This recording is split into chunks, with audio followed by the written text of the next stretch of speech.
పాపయ్యకు తండ్రి చిన్నతనంలోనే పోయాడు. అందుచేత ఆ కుటుంబం ఆర్థికంగా దెబ్బతిన్నది.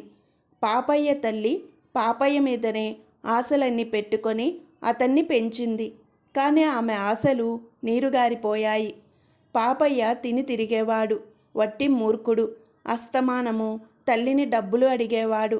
తల్లికి విసుగెత్తి, ఎప్పుడు డబ్బులు అడుగుతావు?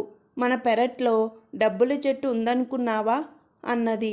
అయితే డబ్బు పాతిపెట్టి డబ్బు చెట్టు మొలిపించి నాకు కావలసిన డబ్బులు నేనే కోసుకుంటాను అన్నాడు పాపయ్య.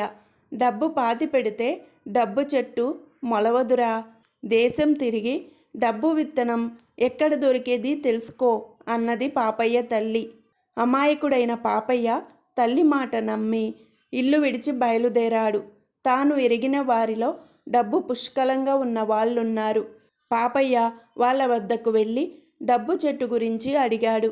వాళ్ళు పాపయ్యను చూసి నవ్వుకొని, డబ్బుల చెట్టు అడవిలో దొరుకుతుంది అన్నారు హేళనగా. పాపయ్య ఆ మాట నమ్మి అడవికి బయలుదేరాడు. సాయంకాలానికి పాపయ్య అడవి చేరుకున్నాడు. అక్కడ ఒక ముసలమ్మ ఎండు పుల్లలు ఏరుకుంటూ వాడికి కనిపించింది. అవ్వా, డబ్బుల చెట్టు విత్తనం ఎక్కడ దొరుకుతుంది అని వాడు ముసలమ్మను అడిగాడు. ముసలమ్మ తల ఎత్తి పాపయ్యను చూసి అమాయకుడని గ్రహించి, పొద్దుపోతూ ఉంది, కాస్త పుల్లలు ఏరిపెట్టు, తరువాత చెబుతాను అన్నది. ఆనందంతో పాపయ్య గబగబా పుల్లలు ఏరాడు. బాబు, ముసలిదాన్ని మోయలేను, ఈ పుల్లల మోపు కాస్త ఇంటిదాకా తెచ్చిపెట్టు అన్నది ముసలమ్మ పాపయ్యతో. సరే అని పాపయ్య పుల్లల మోపు ఎత్తుకొని ముసలమ్మ వెనకాలే బయలుదేరాడు.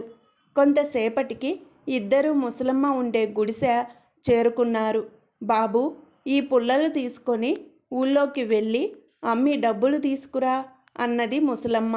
పాపయ్య దీక్షగా ఆ పుల్లల మోపు తీసుకొని ఊళ్ళోకి వెళ్ళి దాన్ని అమ్మి డబ్బులు తెచ్చి ముసలమ్మకిచ్చాడు.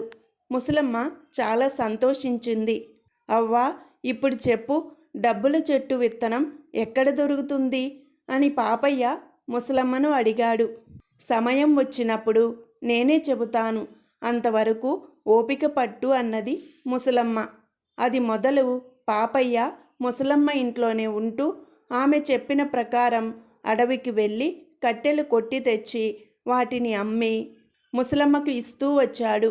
రోజులు, వారాలు, నెలలు గడిచాయి. పాపయ్య కట్టెలు అమ్మగా వచ్చిన డబ్బులు ముసలమ్మకు ఇస్తూనే ఉన్నాడు. ఒకనాడు ముసలమ్మ బరువైన డబ్బులు మూట తెచ్చి పాపయ్య చేతికి ఇచ్చింది. పాపయ్య ఆశ్చర్యపోయాడు.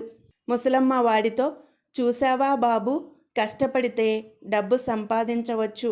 కష్టమే డబ్బుకు విత్తనం. ఇక నువ్వు వెళ్ళి కష్టపడి పనిచేసి నీ తల్లిని సుఖపెట్టు అన్నది. పాపయ్య ముసలమ్మ దగ్గర సెలవు తీసుకొని ఇంటికి తిరిగి వెళ్ళాడు. వాడు కష్టార్జితంతో ఇంటికి తిరిగి వచ్చినందుకు వాడి తల్లి సంతోషించింది.